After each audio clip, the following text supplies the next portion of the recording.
আজকে চলে গেছিলাম একটু শপিং করতে।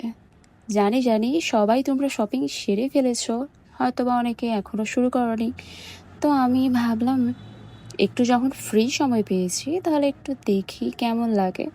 ড্রেস দেখলাম, তারপর জুতো একটু চেক করে দেখলাম কোনটা ভালো লাগে।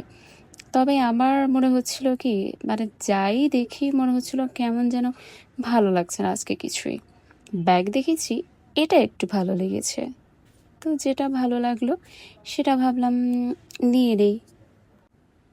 বিল টিল পে করে ফেলছি। বিল পে করার আরেক ঝামেলা আড়ংয়ে এখন সমস্যা হচ্ছে, ব্যাট বাড়িয়ে ফেলেছে, ব্যাগের পর্যন্ত টাকা নিচ্ছে। কি একটা অবস্থা! আর ভিডিও তো করা যাবেই না, ভ্যাট তো বাড়াচ্ছে বাড়াচ্ছে, সাথে এই সমস্ত সার্ভিসগুলোও কমিয়ে দিচ্ছে। মানে ভ্যাটই 60-70 টাকা দিতে হচ্ছে। কি একটা অবস্থা! যাই হোক বাবা, তোমাদের এখান থেকে চলে যাচ্ছি, একটা ব্যাগই আমার জন্য যথেষ্ট।